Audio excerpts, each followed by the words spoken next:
encourage you to tweet to say you want to save the amazing rooftop view that we have here in Peckham. Get involved, your voice counts, you can make a difference. Save the amazing rooftop view that we have. Gentrification has got mixed up with a different idea called redevelopment. And also the other word that's important around here is regeneration. So these three words, gentrification, regeneration and redevelopment, are all mixed up in a fog.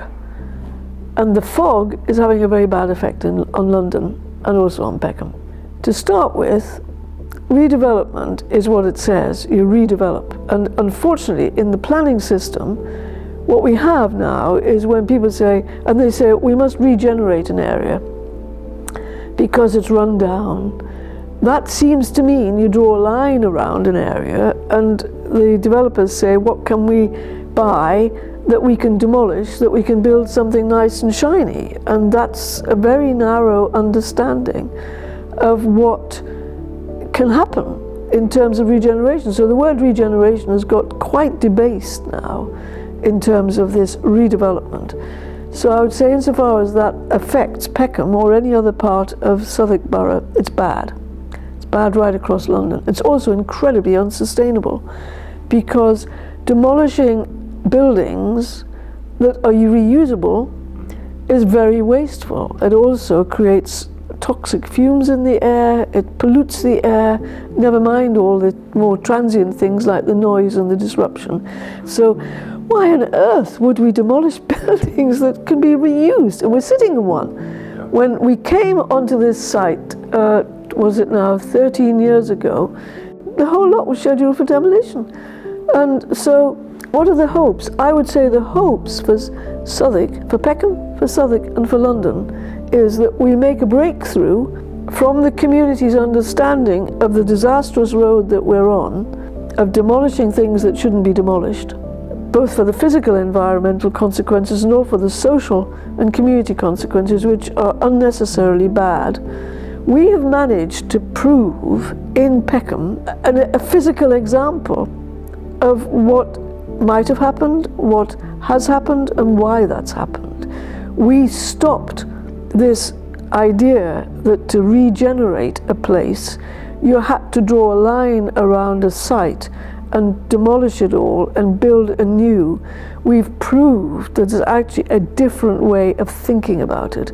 The next important step in this is that no line should be drawn around any bit of London at all before the professionals have written a report with the people who are occupying the land in the first place, all the users, the owners of the property, and all the rest of it, of what's there and what might actually happen to it if some bit of encouragement is given or any draconian redevelopment plans are taken away, and that we all agree then what the statement of fact is and before anything else happens. Now, if that had happened here, we wouldn't have wasted years of campaigning. We didn't waste them, but we wouldn't have had to use up so much energy to try to convince the council that it was a different way. That's happening all over London. Yeah. And so my hopes are that we make a breakthrough in the procedures so that we don't go through all that unnecessary effort. It would save the public an awful lot of money because the local councils wouldn't have to spend so much time dealing with all these issues around development plans, which are not actually the best thing. It would also make a much happier and healthier community if people weren't distressed for years about redevelopment plans which might or might not happen, and if they do happen, are the wrong things in the first place. Yeah. So does that answer your question? Yeah, no, but beyond. Yeah, Corinne. What are your thoughts towards? Well, quite similar. We are on the same page, because actually, at the end of the day, no matter how big and strong an individual is, they're very weak and fragile and sensitive by comparison to these enormous great things that are built. And no matter how big and strong individuals and their families and their communities are, they're actually still very fragile on the earth. You know, they're very fragile if they're treated badly, if they're not given the opportunities to survive. And of course what a lot of this stuff does is break up these communities, and they lose their strength. They're separated, moved away, their local environments are changed to the point at which communities can't even recognise them anymore. And all of these things are a degradation to humanity, really. That's my thought, and I think serious reconsiderations have to be made quickly if we're to survive. I just read in the newspaper, or no, it wasn't on a newspaper, it was an article I found on the web of a whole new push from the development world to transform railway stations into major commercial spaces. Yes. And I think there are great concerns about that, because at the very least what it might do is drain the life away from other commercial spaces that are in the vicinity. And once again, it's not an integrated approach. How do these plans and ideas for changing the role and the nature of railway stations, because you have a lot of people going backwards and forwards and gathering there, so it's a passive market for commercial operations. What effect is that going to have on the other commercial centres in the vicinity? Where within, because I imagine a lot of people who are viewing the video are going to be people who are based in a local community. So what's Peckham Vision currently working on within Peckham or Southwark? Where are the areas that are under threat? I'll answer that. So, a major piece of work that we're doing is through the Southwark Planning Network on the new Southwark Plan, which is the council's plan for all these kinds of things for the next 15 to 20 years, taking us into the 2030s. And what people don't realise is that it's now so far ahead that you need to have an influence on what words go into these plans, because when you get down the line and certain things start happening and you say, well, this can't be the right thing to do, you find that the words in the plan enable it to happen. So we have to have the chance to think about what would be the implications of having these words in the plan down the line, for maybe after we've gone, but people like us may not want that to happen in their neighbourhood. So one of the things that we're working on, not just at Southwark Council level, but also through groups like ours across London in an organisation or network called Just Space. So we're all grouped together across hundreds of groups, but about 50 groups actively involved in their own experience across London doing these kinds of things to affect the London plan.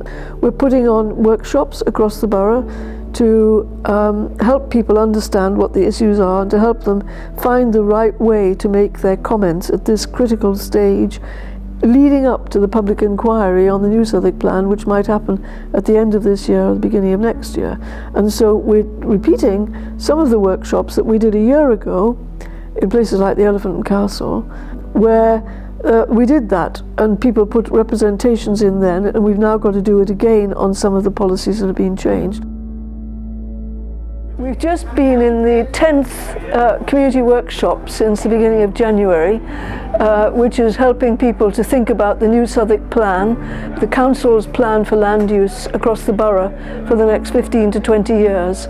And it's been out for consultation for 2 or 3 months, and the deadline's next Tuesday. And so this was the last workshop where people could get some insight into what some of us think the issues are that people need to think about right across the borough for the next 20 years on land use and how to do what they need to do before next Tuesday.